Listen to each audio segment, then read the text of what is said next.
Welcome, Italians and brothers in metal. Tonight we have an interview with Blasted to Static featuring former Racer X vocalist. Stay tuned.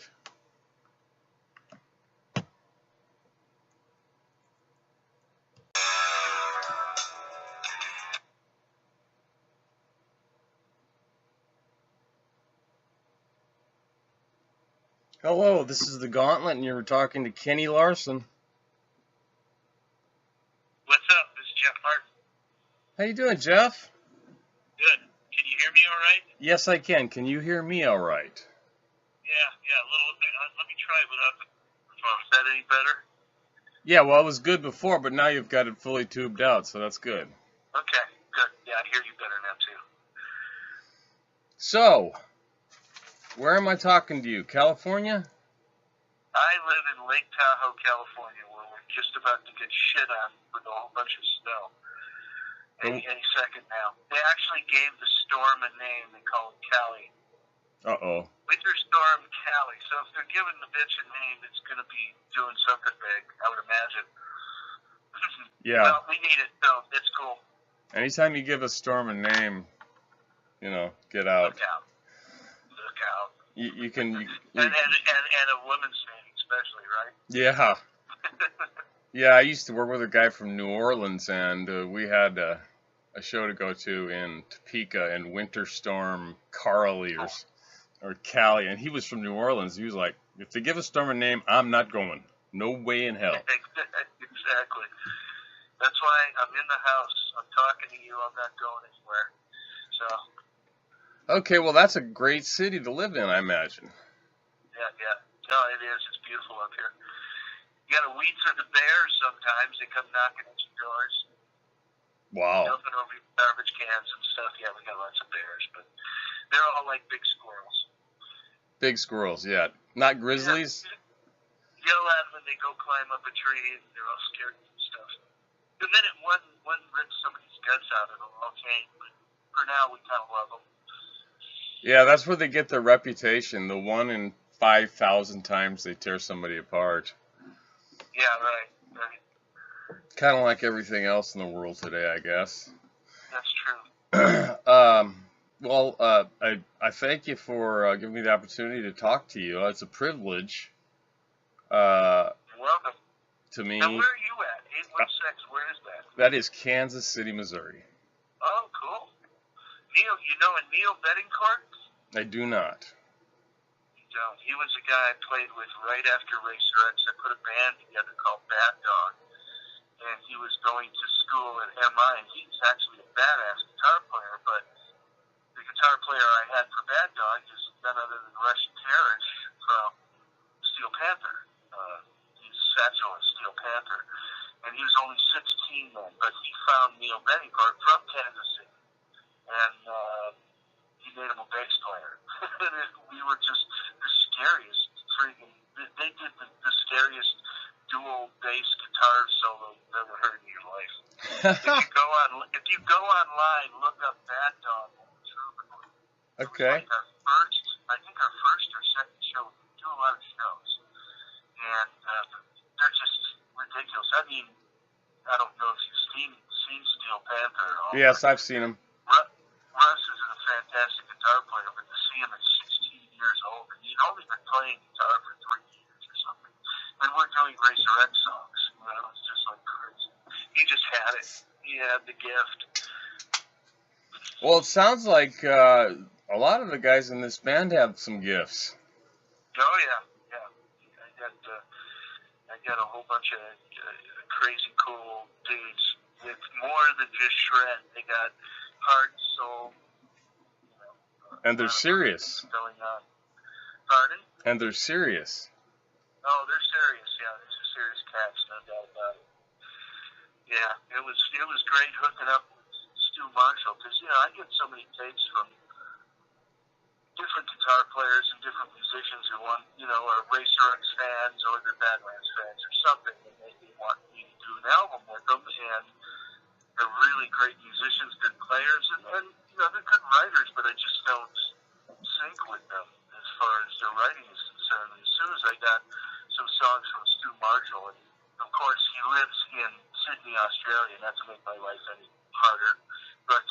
kind of neat having a band where half of the guys are Aussies and the other half are guys from the States. We're still working on that half and half flag.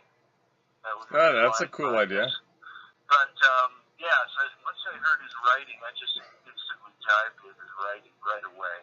And as I always said, I just need something a little more, you know. And that may mean a little less of something too, but whatever it is, Stu had it, and we just hooked up right away.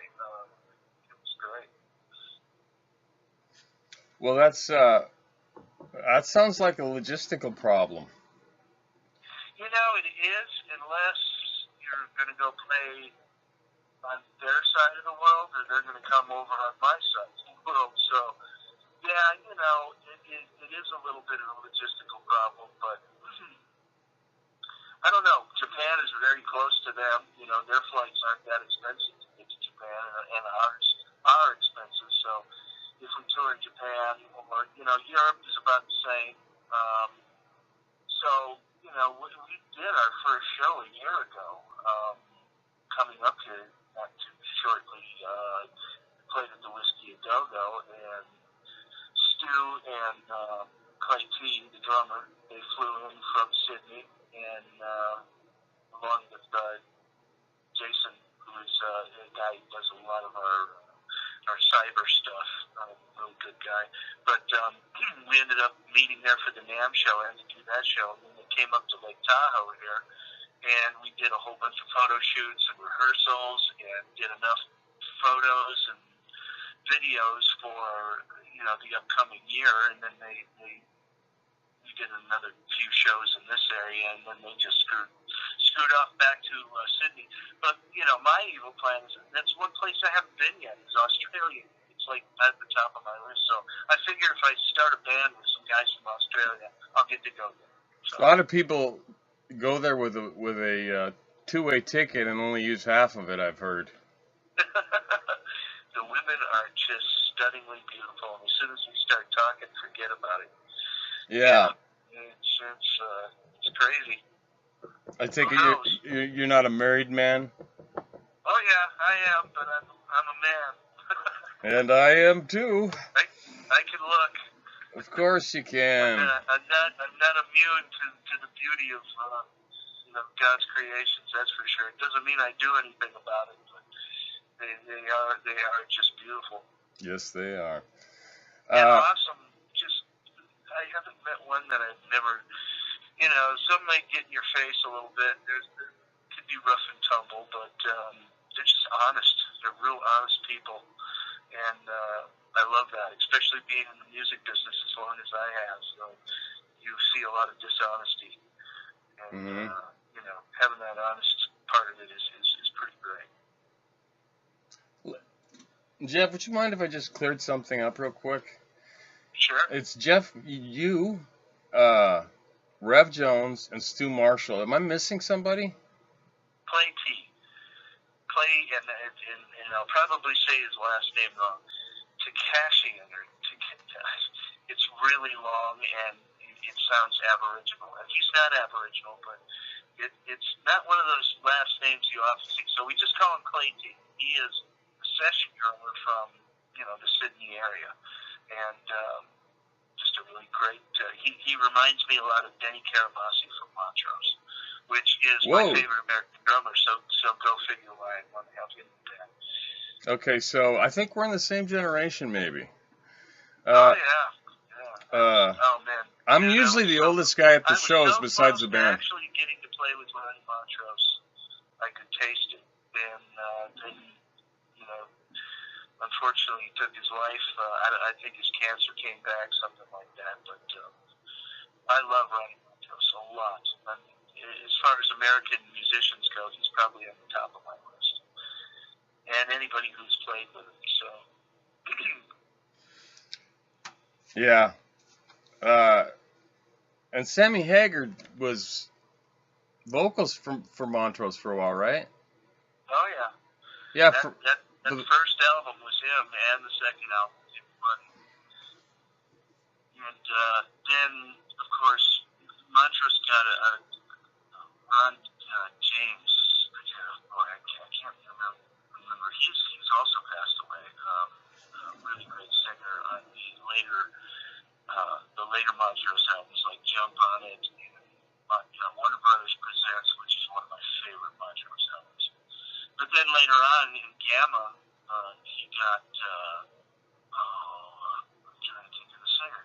Completely went in a complete different direction, and I love that era as well. So there's pretty much anything that Ronnie had his hand on, musically, I would listen to.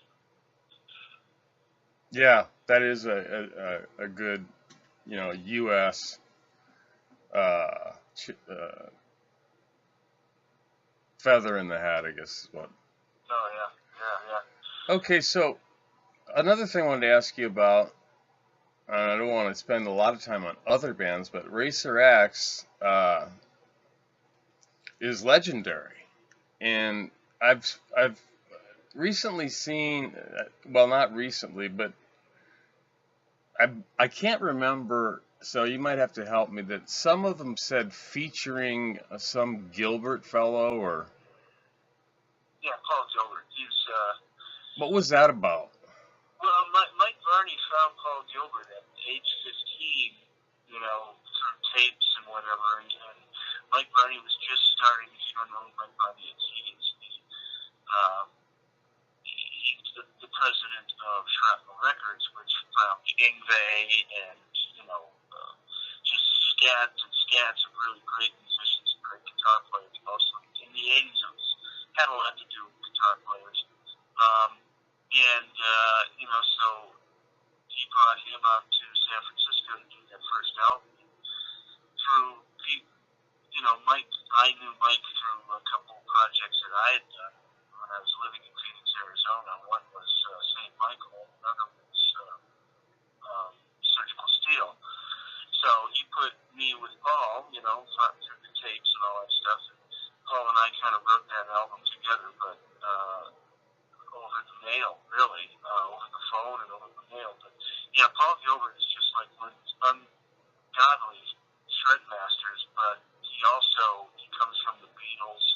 He comes from so many neat genres of music that, it's not all about shred to him, but his fingers are just, he's a mutant. I forget what spread of frets he can do his hand, but it's way beyond what mortals can do, and if you've ever heard him play. So, of course, Paul went on to Mr. Big, and I ended up doing a few solo albums with him as a drummer and backup singer on his first solo albums. And then, Paul was always doing tons of solo stuff, is what his name is doing now, and still doing some tours with Mr. Big.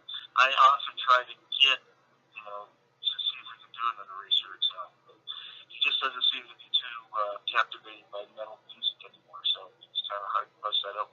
And oddly enough, Blasted Static came together through me and Bruce Bouillet, who's the second guitar player on the second Heat album in Racer X, and we were trying to write a bunch of songs. We actually did, about 25 songs, try to put together that Racer X album and get Paul interested. And in doing that, Bruce was giving Stu Marshall, my guitar player in Blasted Static, some over-the-line lessons and stuff, and Stu had another project going on where he'd get his favorite singers, and lo and behold, we got in touch with each other, and he ended up sending me a bunch of songs, and before I knew it, I just was saying, we have to do a band on this. So there you go, how that's fascinating. How you connect all the dots sometimes.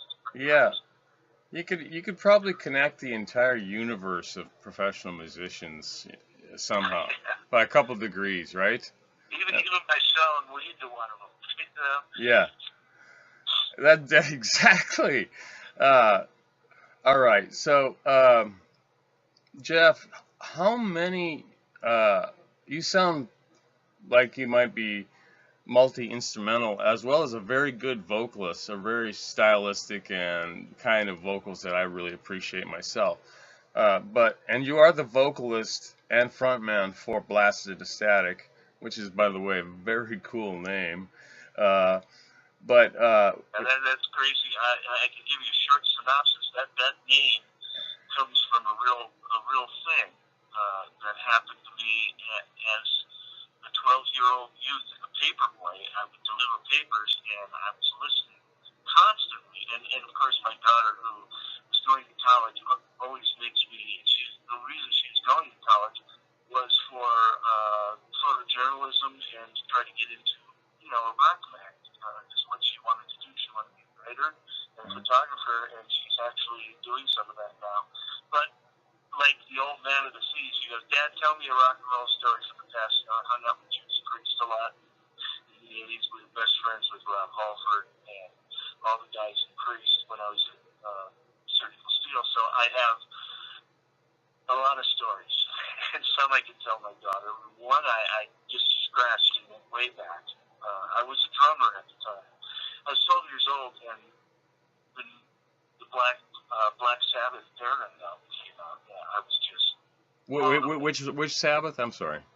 The Paranoid album. Okay. Paranoid album came out, and I was a paper boy, and I had a big fat IOA cassette player, and the tape was in there, duct tape shut, and I played that thing constantly, never stopping for 6 months. And everything on 10, everything turned up, and on Sundays you got to deliver really early in the morning. So I do my early deliveries one Sunday. The next Monday I come in and pick up my papers, and the shack captain goes, "Martin, come over here." Some pimple-faced metalhead kid, greasy hair. "What?" "You're fired." "What did I do?" "Some lady called me up at 5:30 in the morning. She said, tell that kid to turn that shit down. He's got it blasted to static." He's got it blasted to static. Comes from the love of a little pimple-faced metalhead that's got to have it on 10, almost inaudible. Oh my God, that's a fantastic story. I feel privileged to know that. I will share that with people now. Okay. Yeah, I wanted it to be a real thing, and those kind of feelings when you are that young and you hear metal, and it's just there's actually a chemical your body makes, and it's not dopamine, but it's a chemical like it that makes you fall in love. You can fall in love with something, you can fall in love with a thing, but when you fall in love with music, it makes that same chemical in your body, and it can't be synthesized. It's a one-time deal, and that happens a lot. I have, a handful of records that when I heard it for the first time, it never stopped. I could never not stop listening to the album from start to finish. If I started it, it had to finish at the end thing, and it just started again. And that's one album. Another one was Machine Head. Deep Purple Machine Head. Oh, fantastic. Jimi Hendrix, Are You Experienced? Anything more current would be the 4 album from Stone Temple Pilots. Just an incredible bunch of writing and just musicianship. Just fantastic stuff. And, for a year straight, I was just playing that over and over again. It was just so good. Wow. That story you share about that phenomenon, and actually now I've learned, I didn't know this, about the chemical reaction that goes on, is shared by almost every rock star you talk to. Someone who's made it into the... Well, there's got to be something that keeps you going through all the bullshit we go through, too, so... Yeah. There's a lot of crap you got to put up to try to find that love, It's like a sort of a moment of... Obviously, to think that I can make an album when somebody feels that way. And there are some Racer X fans that say, that album, that first album, Street Lethal, changed my life. For indeed changed my life. And it had a lot to do with Paul Gilbert, his guitar playing, because a lot of other guitar players just obviously kindred onto that because it was so unbelievable. His musicianship and his playing, technically and emotionally. But I was just a guy singing that was kind of in the way while you were trying to listen to guitar licks, really. Yeah. But but still, it's nice to know that some people actually have got that same rush, that chemical is on an album where I, helped write 50% of all the, I did all the melody lines and all the lyrics and called music. So Yeah, that is, it's like a turning point. I've observed it with everybody I've ever seen in an interview or anything that is in it for real, and they're right. there are a lot of part-timers out there that have the skills too, but that's why I'm still doing it at my ripe old age. It's part of my life. I think even more than going out performing for people, I just love to sit alone up in my room, laying on the bed and listening to some new music that Stu or somebody gave me that I'm connected to, and really finding a direction in that song. That song sounds like I have a list of hundreds and hundreds of titles, and that's how I write. And I just listen to music until one title it sounds like that title. The music sounds like that title. And from there, the song's pretty much written. Then I have the fun part, just writing all these words and putting, emotional sentences together that make people feel the way you're feeling. That's what you're really trying to do. And so that's why I'm still doing it. It's definitely not for the money, because there's really no money there. Unless you get it on an NFL promo, something on, for NFL football and baseball. You know what I'm saying? Yeah. Something. It's really hard to sell hard copies of anything anymore. I buy nothing but hard copies because I'm weird. Well, Blast and Static, I just got the word maybe a week and a half ago that our company, Metallopolis in Germany, is having, and if you've seen what it takes to press vinyl, it's a lot of work from the wax copy down to the silver oxide templates and everything. It's a lot of work to make vinyl, and we are going to be pressed in vinyl, and it's going to come with the CD also. So I'm kind of excited to have my stuff on vinyl again. Yeah, that's exciting for me too, as just a aficionado. Because when the record went away, I kind of died a little bit, and then when the CD went away, I died a little bit more, and then when the record store went away, I went through a week of depression. And then Blockbuster disappeared, and that was it. Where's my gun? Yeah, it's like I used to reward myself on Friday by going to the record store, and I'm like gonna flip through something and find something. Well, it's kind of fun that it's come back quite a bit. Yeah. Stuff is coming, because I tell you what, there is nothing. I don't care, what anybody says, and it may be minute, but when that needle hits that piece of vinyl, I just get a little bit of a chill. Oh yeah. Your bedroom and the black lights are on, the patchouli incense is burning, and you just smoke the doogie, and you're listening to Jethro Tull Aqualung for the first time. So just, holy crap, what is this? It's gonna be great. So yep. The ritual. There's nothing like vinyl. Yes, I had that same ritual, and there's no replacing it. The kids nowadays buy one. You ask a kid nowadays what they like to listen to, and they say, "I listen to everything," because they buy one of each. They don't buy albums anymore, even though all music is still recorded album oriented. They make their own playlist. Yeah. Mm-hmm. But well, as long as they're buying it, that's fine. To keep somebody alive who is halfway decent in the math, in the writing, in the soul of music, and making it, not what it's become now.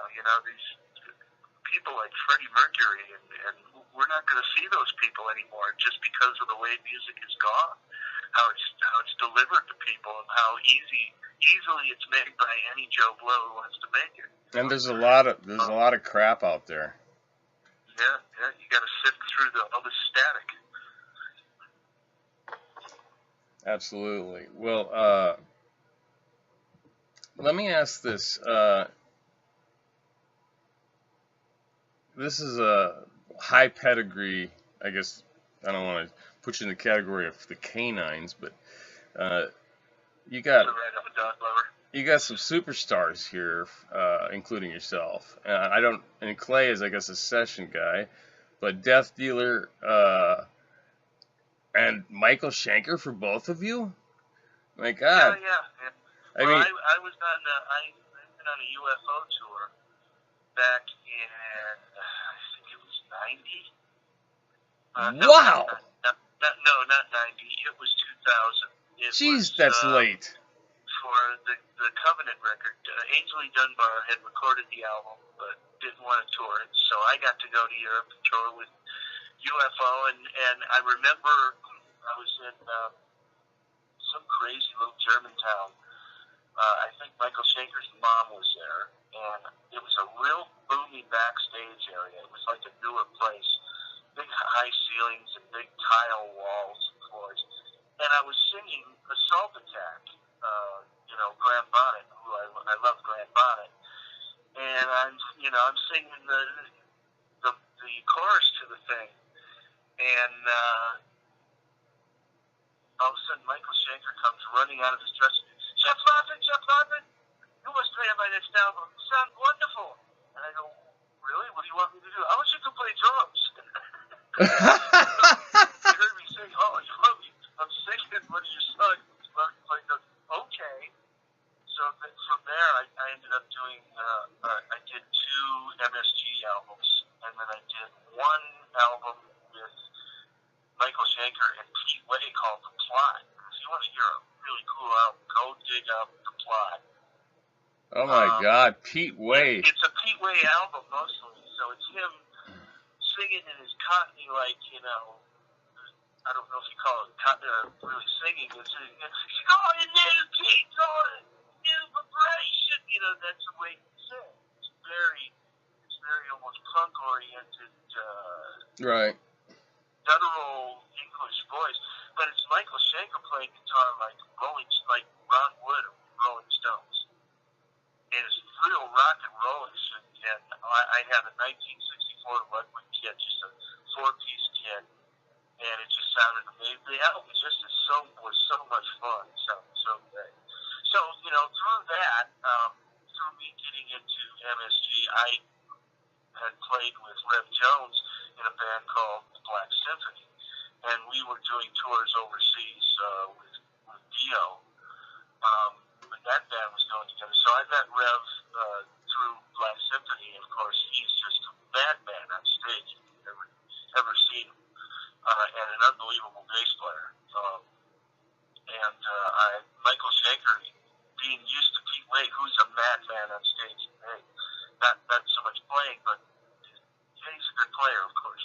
But as far as running around, I said, I got the guy for you, this guy, Rev Jones. So that's where Rev got into MSG. And I had a falling out with Schenker, and Rev stayed on, and we ended up doing a lot of touring with him. So, that's where we both did that. Then Rev got in with Leslie West from Mountain, which is one of my unbelievable, some of those first Mountain albums.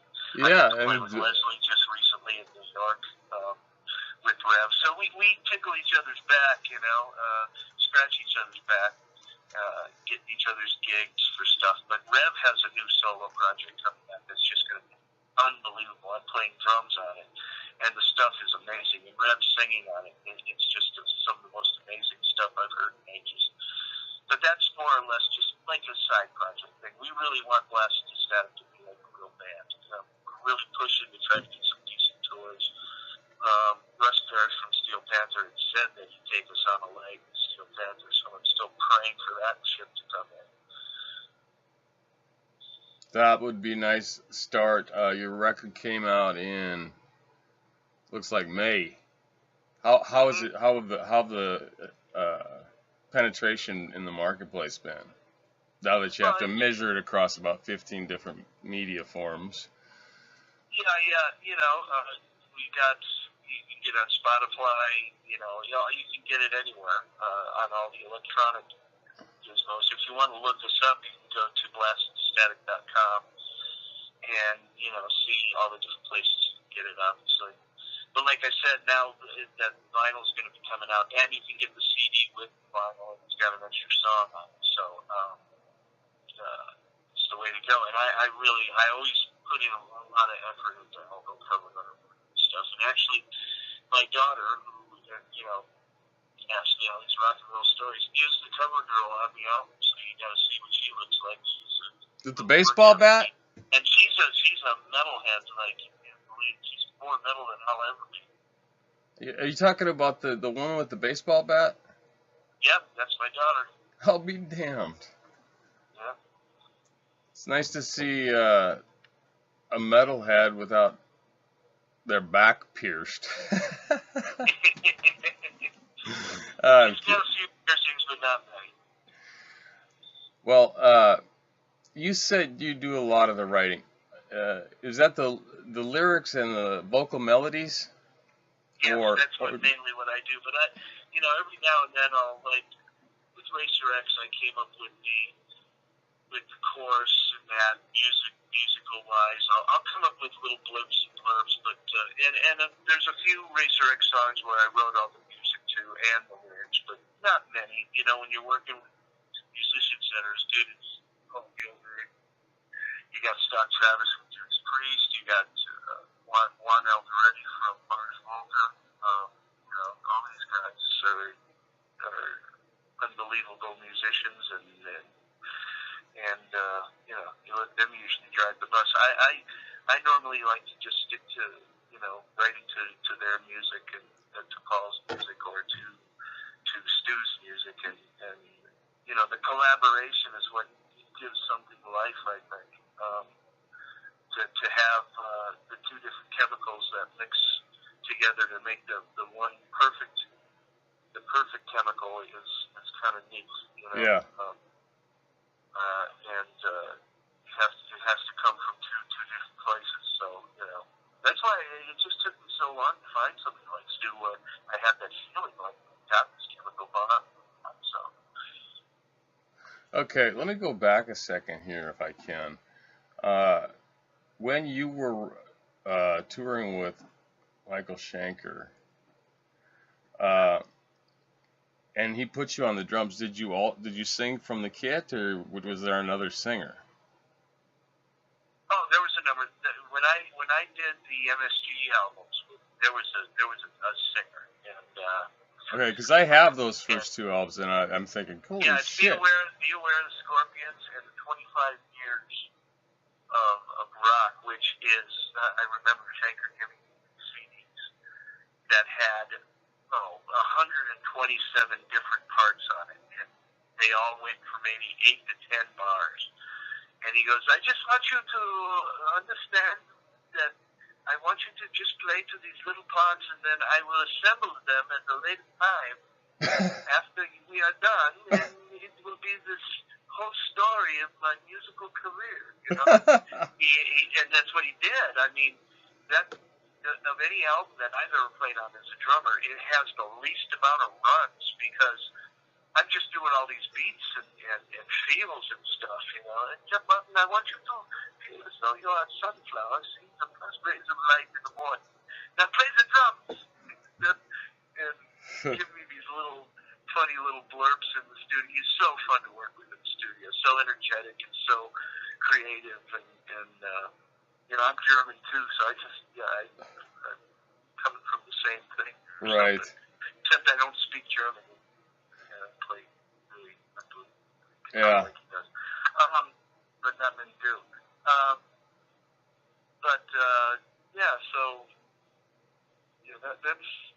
There was regular. So the 25 years had every singer he'd ever worked with on all those albums. Wow. Everybody. It had Graham Bonnet. It had Gary Barton. It had Kelly Keeley. It had. I always want to say Macaulay Culkin. What's the Macaulay cat? Which is he was just amazing on it. And all these songs are segued together like in a work opera, so to speak. So So it was pretty amazing how he assembled that thing. After I had no confidence, but I was just playing all these different parts, and he just kind of sewed them together in the studio. It's pretty neat. Yeah, that is very neat. Assault Attack was Graham Bonnet, wasn't it? Yes, it was. Okay. There's an interesting observation I've made here, but before I just go into it, and if you're running out of time, just say, "Hey, I gotta get going." Shovel some snow or something. But yeah, you never know. Well, the dinner bell is, I think we're down to the pizza joint tonight, so hopefully they're delivering. Yeah, no, it isn't snowing yet, so but it's coming. All right, so it's there's this network here and I just recently interviewed a band called Love and War. Are you familiar with any of those guys? I don't know the guys, but I know the name. Well, they are the frontman for Love and War has a UFO cover band called Lights Out, and I thought to myself, who in the hell's going to those shows? I mean, because I love UFO. I have all the records up to Making Contact. Right. And my favorite is The Strangers in the Night, but I think that they didn't really break through in the States like they did in UK and Europe, you know. No, I tell you, when I played with them and we got into London and some of those places, it was like the Beatles. It was freaking amazing. Even with me on the drums, it was still like the Beatles. You know, you don't have all the members in there. There's a little bit of life taken into the whole thing, but now they're such hardcore fans, especially in the UK with those guys. But I was playing with a band, and this is before Surgical Steel or anything. I actually was playing with Greg Chase on the bass player. That's what he's the Blue Highway, the Dust Album. And we were in a band called St. Michael, and it was named after Michael Schenker, because that's all we played, UFO and Scorpion stuff, and nobody in Arizona even knew who these guys were. They thought that these were our songs. No one knew who these guys were. That's crazy. Especially Scorpions, the early Scorpions, like Fly the Rainbow and Awesome Crow, and we were playing stuff off of that, which is rock jazz. Listen back to something. It's crazy. Yeah. But yeah, no, we were huge UFO, and then and there, that's probably why I got the UFO gig, because Mike Marty knew that. I was in St. Michael, and we just played so much UFO there, and I don't even have to rehearse this stuff. I know it from, today. I know it from when I was playing it in the 70s, so. It's crazy. I was a very young little shit playing it, but, I was still playing it. Yeah, then Pete Way blasted off and did projects like Fastway with I don't know. But you don't. I don't know a whole lot. I know he did Wasted. Yeah, he did Wasted. You don't know about Fastway though. No.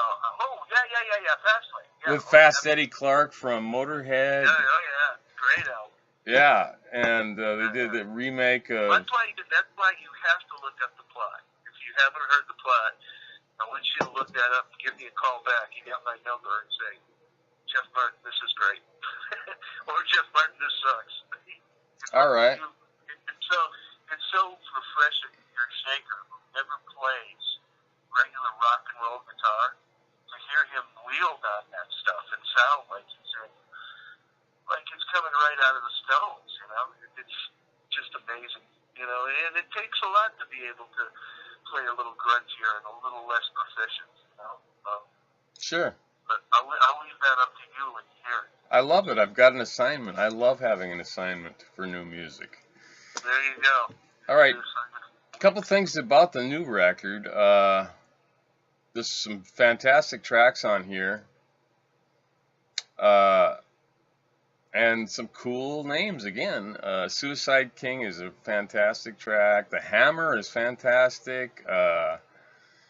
There's a couple of, I guess you call them ballads on there that are pretty good. Yeah. You know, we really wanted. Stu and I talked about it.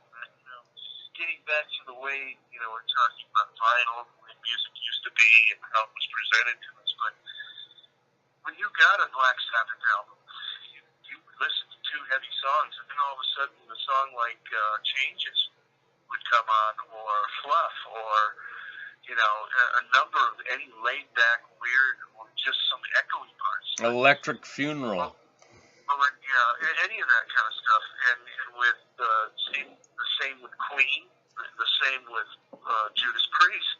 You'll have on the first album, you'd have Last Rose of Summer, or something.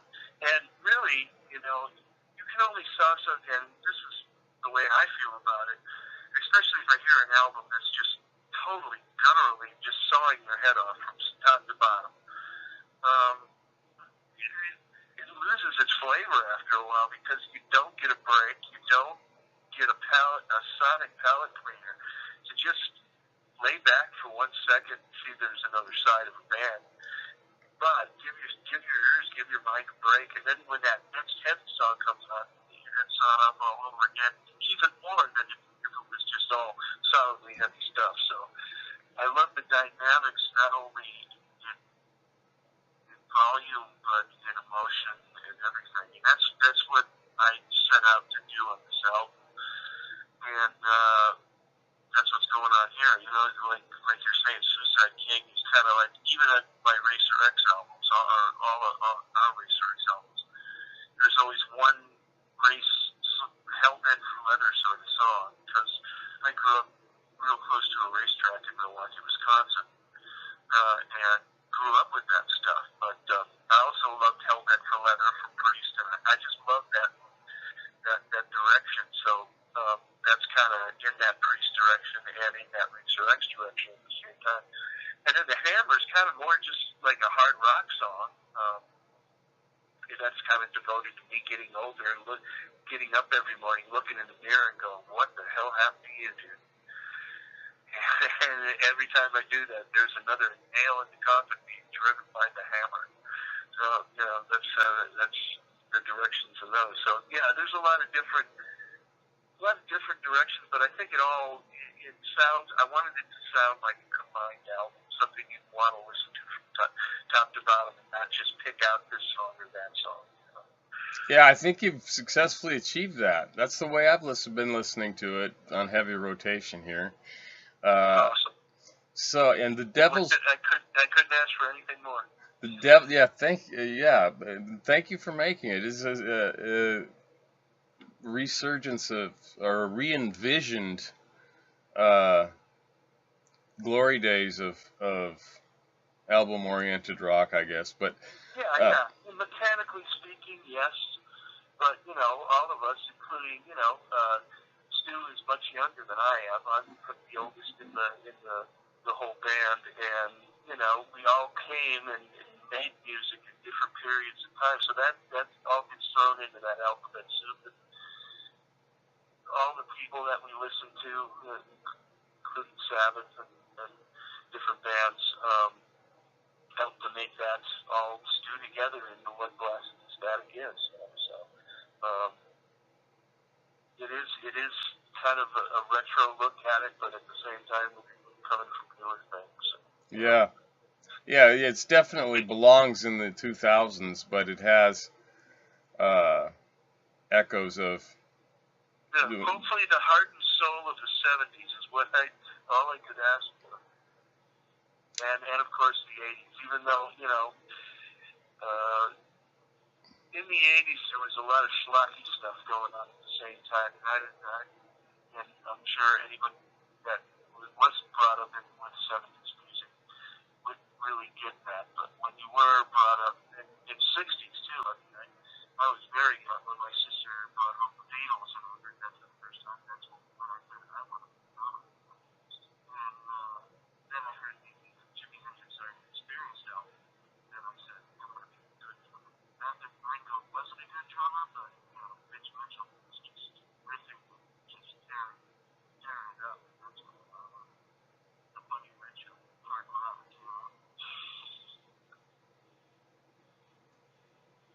All right, so Devil's Preacher was something I just wanted to talk about real quick. That's got that palate cleansing preaching at the beginning, which is Yeah. Well, I stole and obviously Quentin Tarantino stole that from the Bible, yes, which is his big deal, and it's the little speech from Pulp Fiction before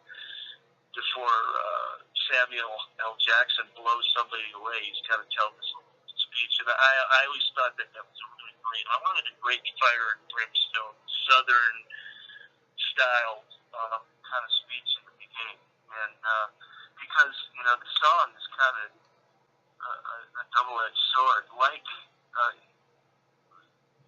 not unlike Alice Cooper, who's a really devout Christian, believe it or not, and he always likes to show you the dark side and try to lead you to the light, and that's kind of what that song is doing. That's why we have the fire and brimstone regular preacher, but in the middle is the devil preaching. mm-hmm. Horns dropping out of his forehead and going into this trance and trying to lead people to the dark side. So it's got both ends of the coin, and I wanted it to be a little meatloafish, like Mm-hmm. his stuff does. And I actually dressed up like a preacher with the big hat, kind of like Poltergeist 2. I get a lot of shit from movies, so Yeah. and came out on the pulpit, and I sang the whole song from the pulpit and stuff. And That would be cool live. well, no, we did it. And, we got that one and another one, Lovesick Blue. I came out with my mother's rosary and sang at the altar, like just about weeping in tears. So, I would like to add a little bit of that showmanship to the stuff without overtaking it and having it on every drinking song. Once again, just as a visual palette cleaner, or give you something a little extra before you just get up there with guitars and a microphone and just go for it. Right. Like I always tell Stu, there's got to be a little something else. I'd like to add just a little something else. Whether people think it's schlocky or not, we find out. We either exit or keep it. But so far everybody seems to like it. So. All right. We have to get on a decent tour where we can do it on a more of a regular basis and see how it goes. I wouldn't mind being known as the heavy metal meatloaf without all the weight. Yeah, without all the weight. There you go. Yeah. I think you should do the Devil's Preacher from the pulpit live. Oh, I did.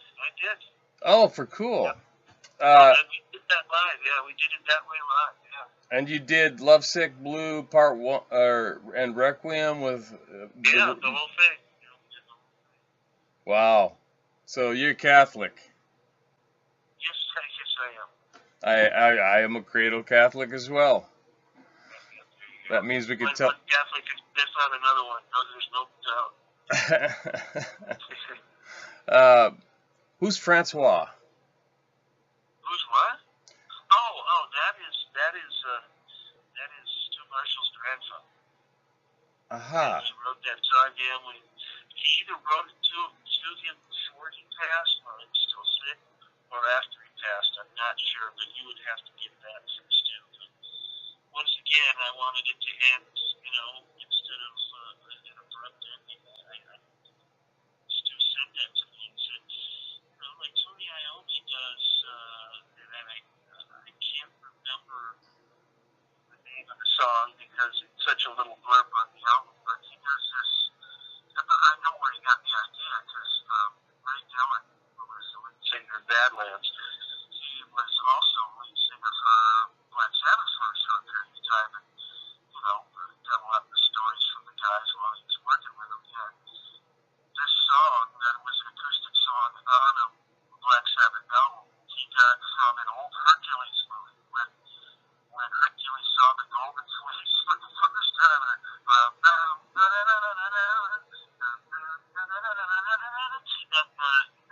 Wow. Like that. Yeah, it's like the song I wrote to my grandfather. So I heard it and said, "Man, there it is. It's going in here somewhere." But we finally decided that's the outcome. I saw it going out. So you must be French then. No, I have no idea. Again, you'd have to ask him. Okay. Everybody in Australia, I heard, were prisoners. Yes, the progeny of convicts. Yeah. So, yeah, who knows, it could be, but I don't know. Well, I'm just really, Question for Stu Marshall. okay. I really am, enamored here, by this, Well, thanks for having me. I did get into, a little farther into some of these things that are going on, other than just the ABC questions. Yeah. I appreciate it myself, so All thanks right. for helping to push this thing, and hopefully we will be at a show near you. We're working on our second album now. It seems like you've got to build up a little more repertoire before you get out there with promoters that are willing to put some money down. So, when we get this next album out, we'll get together on some tours and stuff and actually be able to get out there to Kansas City. I get to have some decent barbecue. Oh, you know the city. All right. God bless you first. From here. Yeah. Oh my God. When I first moved here, I ate it every day for like 4 months. And now you're sick of it, right? Yeah. Yeah, most likely. Oh, shit. Okay, let me ask you one last question. Well, a couple last questions. I call this the left field section. Van Halen, Hager or Roth? Roth. Just because I was there when it first Okay. popped out, it just blew everybody's mind. Even though some of the bigger hits were Hager. Right. But, the real magic was when Roth was in there. Yeah. Beatles or the Stones? Oh, Beatles for sure. Cool. And then finally, what is your favorite non-musical pastime? Working mechanically and riding motorcycles. Old ones. Street bikes or dirt bikes? Street bikes. Like Triumphs and things? English, I have Nortons, I have Triumphs, I have old Japanese bikes that I love, because, when I was really young, that's what I was riding around, was old Hondas and stuff from the 60s and stuff. But I've got some old bikes. I got some from the 50s. I've got the 74 Norton Commando that is just, you can't do another thing to it possible without just exploding and blowing your crotch right off. I got first place in Cycle World magazine in 2000. It's a Honda and a roller. So, what more can you ask for? It's like the girls I used to know in the 80s. Yeah, when metal chicks were good looking. Oh my God! now they look like the band. So much more than good looking though too. There was a lot of stuff going on. It was a great time to be a lead singer. Let me put it that way. Oh yeah, I can imagine. Well, listen. I'm surprised I'm still alive. You're one of the survivors, and you stay alive, man. Survivors. Oh my God. Okay, so that's my last question. Well, thank you, brother. I appreciate it. And if I get out that way, we must get together and show me one of your favorite barbecue places that you can't stand anymore. Oh, that would be definitely Arthur Bryant's. But okay. We're down. Yeah, I'm gonna go ahead and call you back though on this plot thing, or I'll post it on your page because I'm very excited. As soon as I get off the call, in fact, I'm gonna go after it, see if I can find it on CD. Oh yeah, and get this, I actually, you heard me do a little bit of Pete Way. I actually did all the high harmonies with, and if you listen hard enough, you can, that kind of could be Jeff Butt, but I had to learn how to do that broken English accent, that street guttural kind of thing. Cockney. It's kind of fun. So I did all the high harmonies on it too. Another interesting thing. So you're renowned in many fields, Renaissance man, really. Yeah. And it sounds like you're having fun. Is your record available on CD? Yes, it is. Yeah, and if you go to blastedecstatic.com, you'll find out where. It definitely isn't at Target or Walmart, but you know, you can get it through mail order, through that, Okay. and or through Amazon, of course. Sure. But you know, it's on Spotify, it's on iTunes, if you want to go that route. But the album artwork, it is a digipack, so it folds out into a tri-thing and has a booklet on the inside. So it's got a lot of really great photos in there, and it's got all the lyrics and all that stuff. And if you look at the back of the page at 420, you will get high. Sweet! Oh my God, there's While TH. playing the Devil Preacher. Well, there's that's something else there. There you go. THC on the record. Truly bored. Yeah, that's a first in any genre, I think, of music. All right, listen. All right, Thanks for coming to listen to the Gauntlet interview. Listen for those of you back home. This has been Blasted to Static.